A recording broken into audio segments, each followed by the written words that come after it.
En primer lugar, agradezco a los organizadores, a CIER, por permitirme compartir algunas inquietudes y volver a saludar a los colegas y, digámoslo, disfrutar de tan alto nivel en los conferencistas.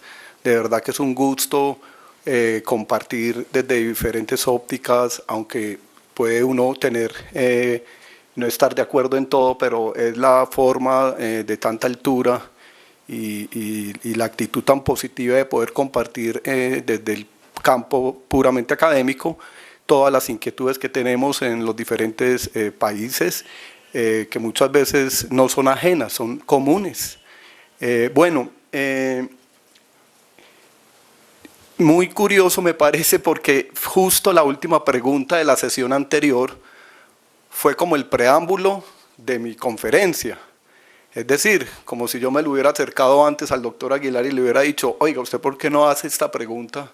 ¿Cierto? Con un guión ya preparado, porque la pregunta precisamente es un preámbulo maravilloso para yo arrancar e iniciar con mi conferencia, porque ese es el punto de la conferencia. Justamente es el alcance del control jurisdiccional sobre los actos del regulador. En nuestro caso voy a enfocarlo del regulador de energía y de gas, que es la Comisión de Regulación de Energía y Gas. Justamente es la preocupación constante que nos hemos abocado muchos abogados que estamos en el sector, digámoslo, por la morosidad de la justicia, porque a modo de ejemplo, unas demandas que se presentaron en el año 2000, que ya al final les contaré en detalle, apenas el mes pasado se profirió la sentencia, o sea, 18 años. 18 años, ¿cierto? Diría alguno, eso no equivale como a una negativa del acceso a la administración de justicia, derecho fundamental. Tal vez esto no equivaldría a una acción de reparación directa, responsabilidad del Estado, porque después de 18 años de tener una sentencia, entonces, bueno, entonces vamos a iniciar con unas consideraciones. Esta frase la he traído porque me parece muy a propósito de la conferencia, y es de Oscar Wilde. La verdad pura y simple rara vez es pura y nunca es simple. Bueno, entonces, no existe una sentencia emblemática proferida por la sección primera del Consejo de Estado, quien es la que controla precisamente la legalidad de los actos administrativos proferidos por el regulador, que sirva como marco de referencia o guía a los operadores jurídicos, a los agentes del sector, para saber con certeza y claridad y precisión cuál es la línea jurisprudencial. Es decir, tenemos una serie de sentencias, una serie de providencias donde no hay como una conjunción, como una unidad de criterio, como un norte que pueda servirnos a nosotros los abogados, los interpretadores, los agentes, en fin, y esto obviamente va a crear ¿qué? Incertidumbre e inseguridad jurídica, ¿sí? Cada sector se caracteriza por tener una sentencia emblemática, donde se invoca. Lo ha hecho la Corte Constitucional, el mismo Consejo de Estado, sección tercera, temas de responsabilidad del Estado, y etcétera. Bueno, claro, ante esta ausencia, lo que surgen es diferentes posturas en la doctrina. Posturas de la doctrina porque no ha dicho nada o las sentencias que encontramos son sentencias superficiales, son sentencias que no son efectivas, son sentencias que realmente no hacen una valoración de las pruebas de manera minuciosa y detallada. ¿Pero por qué razón? ¿Por qué razón? Precisamente porque hay unas facultades que la ley le asignó al regulador que son abiertas, muy amplias, abstractas, indeterminadas, etéreas, y son tantas que casi es el abecedario completo. Tiene más funciones la Comisión de Regulación de Energía y Gas que el mismo Congreso de la República, la rama ejecutiva del Poder Público en Colombia, tiene más funciones. y las funciones son de la generalidad, por decirles la función emblemática, la función principal es crear las condiciones para asegurar, ¿cierto? Para asegurar una oferta eficiente capaz de abastecer la demanda bajo criterios económicos, sociales, ambientales, de viabilidad financiera, promover la competencia, fomentarla, controlar los abusos de posición dominante, proteger al usuario, en fin. Es decir, son tan abiertas que lo que en última está diciendo, oiga, usted encárguese, señor regulador, de evitar un racionamiento, ¿cierto? Evitar un racionamiento, pero con calidad, bajos costos, confiabilidad, seguridad del sistema. Entonces es muy complejo para el juez hacer esa confrontación, ese cotejo de la norma inferior con la superior, ¿cierto? Claro que estamos en una función, en una decisión discrecional. ¿Por qué?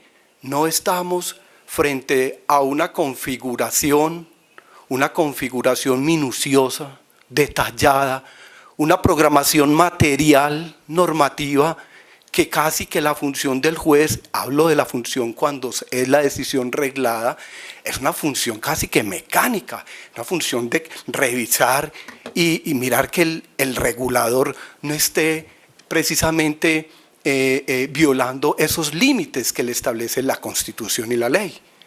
Esa es la función, y cuando es tan reglada, cuando está programada materialmente, cuando está tan detallada, ese margen para el juez es muy estrecho, y entonces la decisión precisamente va a corresponder a esas funciones y facultades regladas en que el regulador tiene que también ceñirse estrictamente y sujetarse estrictamente.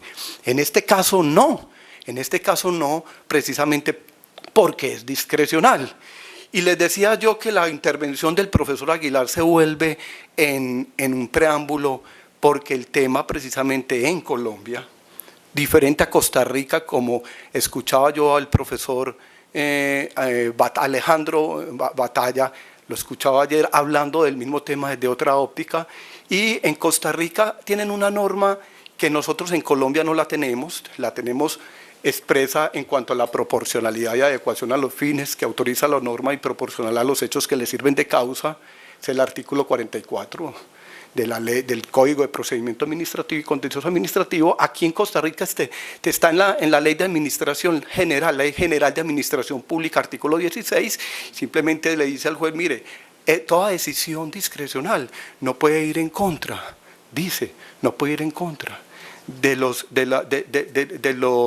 criterios, de las reglas técnicas, científicas o elementos básicos de la justicia, lógica y conveniencia. Vaya usted a saber qué será eso, vaya usted a saber qué será lógica. Vaya usted a saber, yo pensé que nosotros los abogados éramos los que decían que no, reúna a 20 abogados y usted obtendrá 20 definiciones de anticipo en los contratos, en fin. Pero yo no creo que sea de los abogados, porque también he estado en foro de los técnicos, regulatorios, ingenieros eléctricos, en fin, y donde no tampoco es como tan matemático. También hay unos criterios técnicos de interpretación, porque todo obedece a unos principios, a una filosofía y al cumplimiento de un bien público, de un interés público, interés general, que en todos los casos será el que predomine, el que va a predominar. Es decir, pensaba yo en la frase de Maquiavelo, el fin justifica los medios. Entonces el regulador tiene muchos medios, muchísimos medios para obtener ese fin. Y así se ha comportado el juez en Colombia. Cualquier medio que utilice el regulador para satisfacer el cumplimiento de ese interés general, de ese interés público, ordenado por la Constitución, es válido. Es válido. Entonces, ante unas competencias tan abiertas, abstractas, es muy complejo hacer un control de legalidad. Es muy complejo porque, como les digo, en la mayoría de los casos este organismo, la CRE técnico, especializado, composición técnica, neutralidad económica, independencia política, este organismo tiene amplias funciones y lo que hace el juez simplemente es verificar si esa medida del regulador está satisfaciendo ese orden público, está cumpliendo ese orden público. Entonces es bien complejo. Y ahora bien, el análisis de la proporcionalidad, conveniencia, oportunidad, como hablaba con el doctor Luis Ferney, quien está presente, que él también tuvo oportunidad en algún foro de exponer esto y me decía la oportunidad y la conveniencia. Nosotros no la tenemos expresa. Como decía el profesor Batalla, decía, bueno, si yo soy demandante y aporto con mi demanda un experticio técnico, dictamen técnico, donde le demuestro técnicamente al regulador que el sustento de su regulación está equivocado, ¿cierto? Ahora les pongo el ejemplo al final de la exposición. Entonces él decía, casi que el juez, al estar ante la presencia de un estudio técnico del regulador, ¿sí?, como fundamento de la expedición de su acto, casi que el juez no puede. Él no puede de oficio o no puede aceptar del demandante otro dictamen diferente. Él tiene, porque él debe confiar en la administración, en el regulador, que es supuestamente quien tiene toda la virtud, toda la capacidad y idoneidad técnica para poder haber tomado esa decisión. En Colombia, hablando de evaluación de impacto regulatorio, que lo tratamos en la sesión que nos antecedió, el impacto regulatorio tan importante apenas está empezándose a discutir por una exigencia de la OCDE y apenas Departamento Nacional de Planeación está muy incisivo tanto con la simplificación normativa, porque esos son miles de normas con técnicas débiles de redacción. Entonces, en Colombia apenas se está cumpliendo. Tal vez ese impacto, esa exigencia al regulador que haga esa evaluación, ese estudio del impacto regulatorio, comprenda si esa medida es la mejor, es la conveniente, es la oportuna, o es más costosa, más ineficiente. Porque el artículo 365 constitucional en Colombia claramente lo dice. Los servicios públicos son inherentes a la finalidad social del Estado. El Estado asegurará la prestación eficiente. Vaya para un juez que es eficiente. Vaya para un juez cuando se enfrentan dos principios claves en este sector en la prestación del servicio de eficiencia y confiabilidad. ¿Cuál va a preferir? He ahí el asunto. En el caso que yo les voy a exponer al final, precisamente el juez optó por el principio de la confiabilidad y dijo, la CREC tiene todos los instrumentos, puede establecer cualquier serie hidrológica, por absurda, irracional que sea, para proteger de una contingencia al sistema en periodos de criticidad hidrológica del Niño, donde el verano es severo y donde ahí solamente pueden atender las plantas térmicas, no las plantas de agua, de hidroeléctricas. Entonces tiene toda esa amplitud. Él puede poner 99.9, puede diseñar el edificio para un terremoto que obviamente jamás se pensó que iba a superar estos índices que miden telúricos de los ¿cómo se llaman estos índices? Los índices sísmicos. Él puede proteger al avión de cualquier tormenta y puede ponerle los aparatos más costosos, porque aquí lo único que interesa es proteger al sistema de una contingencia, aunque ésta sea ficticia, aunque ésta sea muy poco probable que se presente, por encima de la eficiencia, porque obviamente eso tiene sus costos y no importa la eficiencia y no importa trasladarle esos costos al usuario final. Muy bien. Bueno, son muy laxos, lo venía diciendo, la Corte Constitucional y Consejo de Estado sí insisten mucho en los límites, pero a la hora del té, cuando hacen los análisis, siempre le dan ese espaldarazo a la CREC total, a la Comisión de acuerdo con esas facultades tan abiertas y simplemente dice, no, ese es el reglamento de operación del mercado, la planeación de la operación del mercado y el funcionamiento del mercado. Entonces tiene está dentro de su competencia y está dentro de su discrecionalidad. Entonces, ¿hasta dónde viene esa discrecionalidad? Es ahí la pregunta del profesor Aguilar. Esa discrecionalidad es, tal vez pensamos en la escuela del relativismo. ¿Se acuerdan de la escuela del relativismo de Ross, los americanos?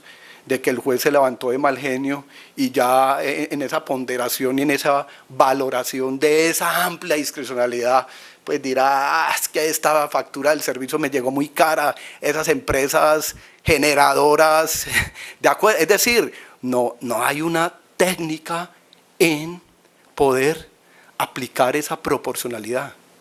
¿Sí? Las decisiones discrecionales deben ser adecuadas a los fines que persigue la norma y proporcionales a los hechos que le sirven de causa. La proporcionalidad ¿frente a qué? Yo no puedo hablar de proporcionalidad sin comparar con algo, ¿de acuerdo? Entonces es proporcionar la medida, es adecuada a los fines de la norma. ¿Cuál es el cumplimiento de los fines públicos? Interés general. Entonces, el juez simplemente se va por ese camino. Y de las cuántas demandas tendremos, doctor Luis Ferney, en Colombia de las resoluciones de la comisión, más de 50, por ahí 50, 70, ¿cuántas más o menos? Bueno, ¿sabe cuántas resoluciones se han anulado? Pues venga, miremos, aquí está la norma que les citaba, la discrecionalidad. Desde el año 94 el Consejo de Estado apenas anuló 2 resoluciones de la CRE completamente. Resolución 93 del 98 y 103 del 2000, declaró la nulidad parcial de algunos artículos, de otras 4. Entre más de 70, 80, qué sé yo. Entonces, además es tan complejo explicarle a un juez, como hablaban ayer, de los conceptos jurídicos indeterminados, técnicos. Explicarle esto a un juez, hacerle yo me recurría como a los taxis, al ejemplo de los taxis. Entonces uno tiene que ponerle como ejemplos muy prácticos de la vida para que el juez medio entienda, pero esto es muy complejo, de las restricciones, reconciliaciones, la confiabilidad, toda la serie hidrológica, que lo estocástico, que lo probabilístico, esto es complejísimo, uno llegarle a un juez y explicarle eso. 18 años se demoró la sentencia, 18 años, claro, todos, yo creo que es muy complejo enfrentarse frente a una demanda que no está acostumbrado el juez a manejar estos criterios técnicos. Bueno, entonces, esta tendencia no hace más que probar el hecho de que la textura abierta de las normas otorgan competencia regulatoria a la CRE. Ha pesado mucho más que las prohibiciones, que los límites a ese regulador.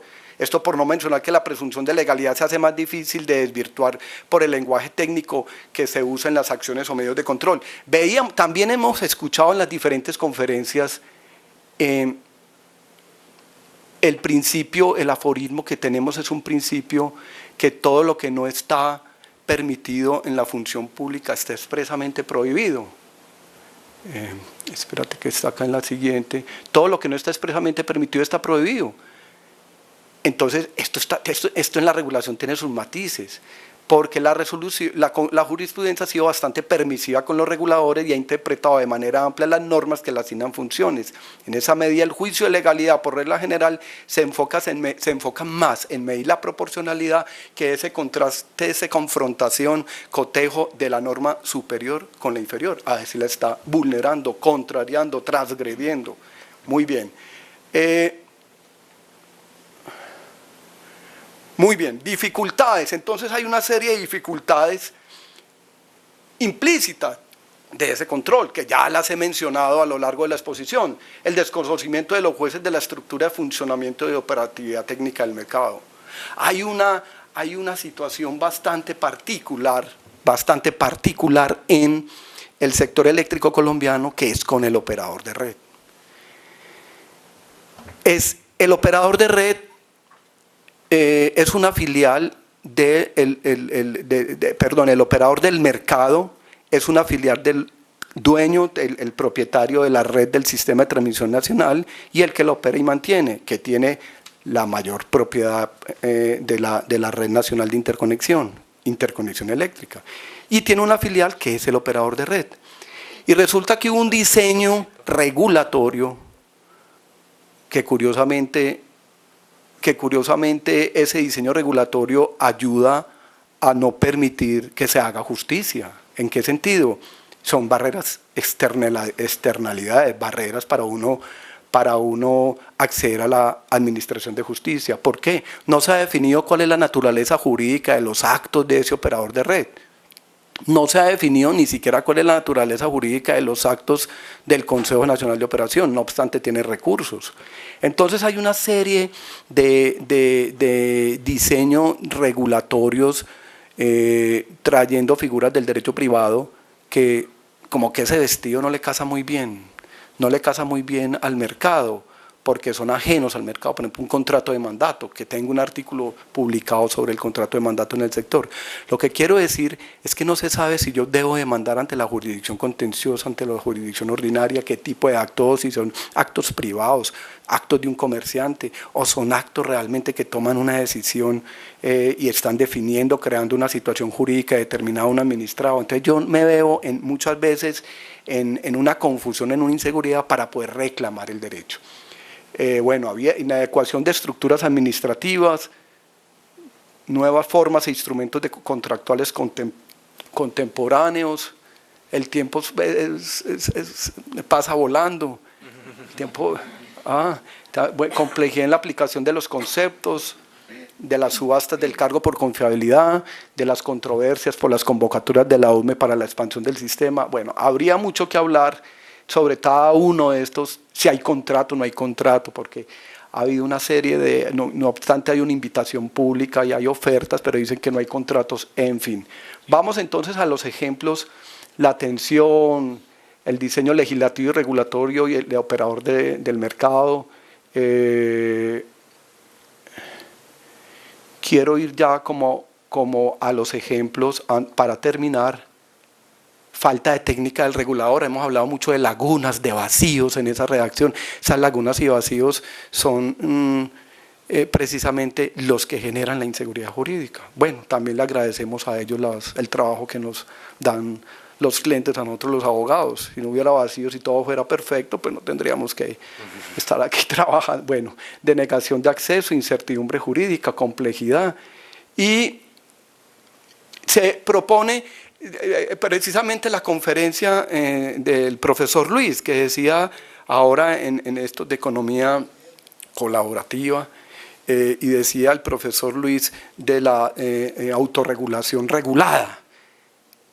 Yo pensaría algo como acá, como para evitar que un juez, entonces como el panel de expertos interdisciplinario en Chile o amigable composición técnica convenida por las partes, nueva ley de arbitraje tiene sus problemas cuando son públicos, no se puede obligar a todos a que se adhieran a esas cláusulas para crear estos paneles, en fin. También es como cambiar un poco la naturaleza jurídica del operador del mercado. Y ya para terminar entonces, yo les dejo la presentación, ya está en detalle como cada uno de los puntos. A modo de ejemplo, sentencia 30 de marzo del 2001, la competencia de la CRE en relación con las citadas reglamentaciones está dada en primer orden porque ellas pertenecen al reglamento de operación del Sistema Interconectado Nacional, cuya adopción es facultad de la CRE, y en segundo orden por ser instrumentos para hacer efectivas las políticas generales de la Administración control de eficiencia de los servicios públicos domiciliarios, de acuerdo con corresponde. Aquí resulta evidente que en una actividad diferente a la distribución, el Consejo de Estado considera que las facultades de la CRE son amplísimas y jamás se detiene ese tribunal en los detalles de la regulación, porque parte de esa base de esos detalles son precisamente competencias de la Comisión. Todo se le permite, todo está dentro de las competencias. En la sentencia que tanto les he hablado, se enfrenta el juez precisamente ante dos criterios. Hombre, hay una expedición irregular del acto, falsa motivación, ausencia de motivación, una expedición del acto con desviación de poder, abuso de poder o con violación directa a la ley o a la Constitución. Y se enfrenta el juez y el juez dice, bueno, aquí hay la CREC establece una serie hidrológica para asignar el cargo por capacidad en ese momento, que es una torta de 500 millones de dólares que se reparte entre hidráulicos y térmicos. Le quitaron un pedazo de la torta a los hidráulicos y se la dieron a los térmicos, 70-30 quedó, y los hidráulicos que se vieron afectados patrimonialmente, entonces van y reclaman, salen y le dicen, no, es que entonces eficiencia, sí, reconoce el juez que no es eficiente la medida, lo reconoce el juez, un minuto, lo reconoce, pero dice, pero es que prevalece, se prefiere la confiabilidad del sistema, porque sería mucho más costoso un apagón, y así tal del 91.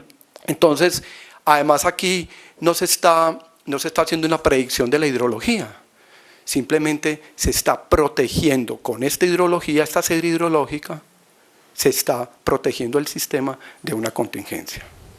La verdad, pura y simple, casi nunca es pura y rara vez es pura y nunca es simple. Así es que dice el aforismo de la frase de Oscar Wilde. Termino, lamento no tener más tiempo, pero en realidad es un tema que está en debate. Entiendo que este tema a todos, porque precisamente está la discusión, queremos, como el profesor Aguilar lo planteaba, queremos una función discrecional, una decisión discrecional, o queremos un acto reglado. ¿Será posible en estas técnicas, en estos organismos técnicos que hacen análisis técnicos de la regulación, será posible los actos reglados?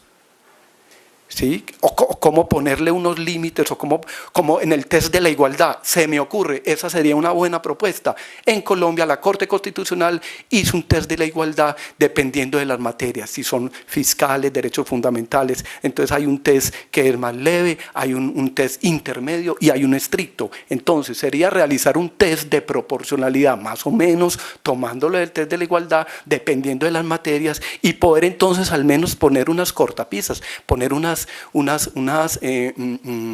límites, ¿sí? Poner unos contextos al juez y al regulador en primera instante, y luego al juez para que analice si el juez fue más allá de esos límites, de esos test de la igualdad o de proporcionalidad, en cuyo caso. Muchas gracias a todos entonces por su atención.